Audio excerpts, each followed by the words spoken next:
Star Wars 7x7, episode 2449. Yesterday, because it was St. Patrick's Day, we talked about the luckiest Star Wars characters. I thought today would be a good day to follow up and talk about the unluckiest Star Wars characters in live action storytelling. Punch it.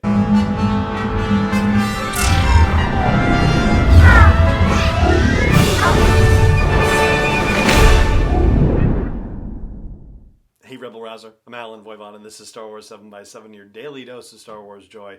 And thank you so much for joining me for it. We're going to talk about the unluckiest characters. My nominations, at least for the men I would love to hear. Yours as well, and that can be at facebook.com/SW7x7, youtube.com/SW7x7, or home base for the show at SW7x7.com.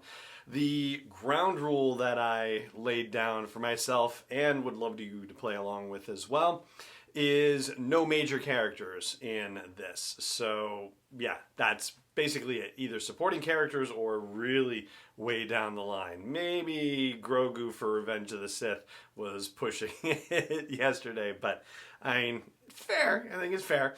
Anyway, so let's do the rundown again. Unluckiest characters in Star Wars live action storytelling, starting with the Phantom Menace.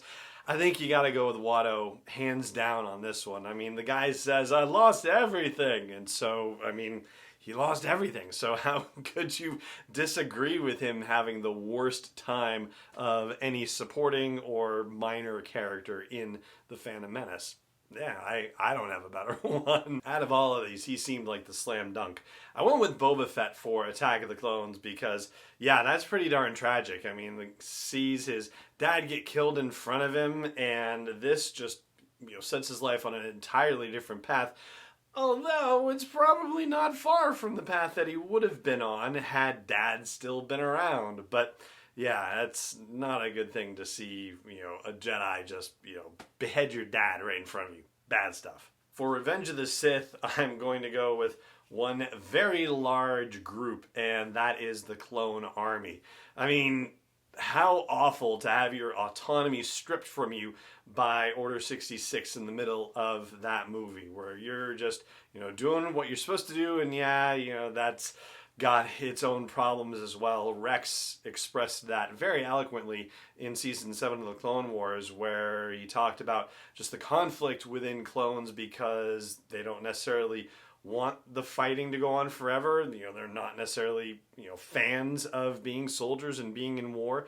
But on the other hand, they wouldn't exist if not for the war. And they, are like most sentient beings becoming attached to the notion of existing. So, what an unusual conundrum to be in. And then to have their autonomy stripped from them by Order 66, yeah, hugely unlucky. Moving on to A New Hope, aka the original Star Wars, this is probably the one I had the most trouble with. And ultimately I settled on Wedge Antilles. And the reason why I settled on him is that if things hadn't gone wrong with his X-Wing, he probably still would have been in the trench and would have been shot down by Darth Vader and died. So the fact that he had engine problems or whatever the X-Wing problems were and had to bail out, yeah, so he didn't get to help. And yet the Death Star was blown up and he was a hero of that whole escapade, right? Because he was one of the 3 survivors along with Han Solo and the Millennium Falcon as well. But that had to keep him up at night. The idea of, I wasn't there to help when he needed it most, and yet if he had been there to help when Luke needed it most, he probably would have been dead, Wedge would have. So yeah, that's got to have messed with his head for a while, I would imagine at least. For Empire Strikes Back, I went with the Exogorth, which if you read the Empire Strikes Back short story collection from a certain point of view, there's a whole backstory about the Exogorth, and it's sad and pitiful, and, I was thinking of it initially as like, oh, he needed that little bite to eat because heaven knows there's probably not a heck of a lot to eat out in the middle of an asteroid field, but there's a whole symbiotic communication situation and sensory experience that the Exogorth has with its newest arrivals, Han and Leia and 3PO and Chewie going into the belly of this thing.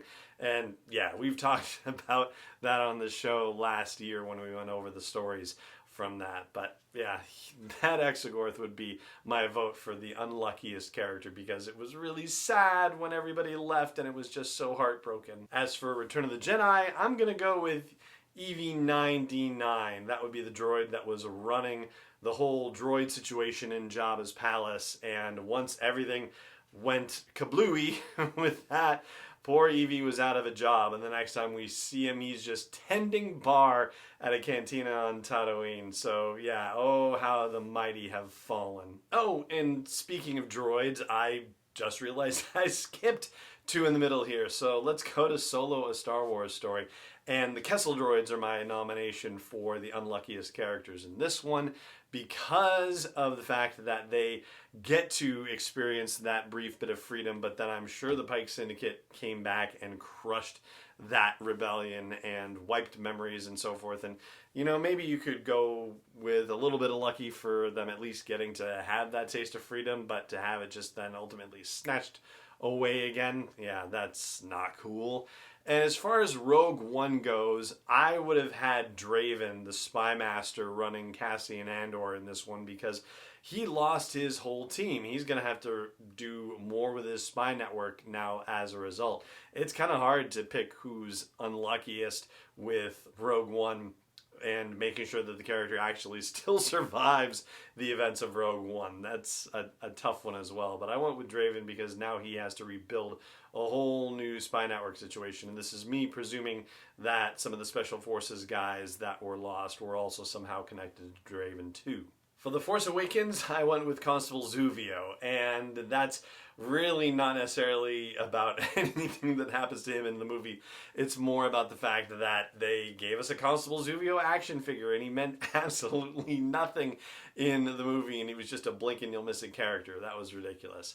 For The Last Jedi, I went with Dabu Skay, and that is the little guy who is feeding coins into BB-8, thinking that BB-8 is a slot machine, but BB-8 is not a slot machine at all, and things go horribly awry for poor Dabu Skay, who incidentally is voiced by none other than Mark Hamill. Yes, indeed, Mark Hamill doing voice acting in The Last Jedi as well as, you know, in-person acting. And for The Rise of Skywalker, I went with every private galactic citizen because, my gosh, this is the third time in, 60 years that they have to go through this again, whether it was the Clone Wars from 22 to 19 ABY to the Galactic Civil War, which really, broke out from 04 to, or from 0 BBY to 4 ABY.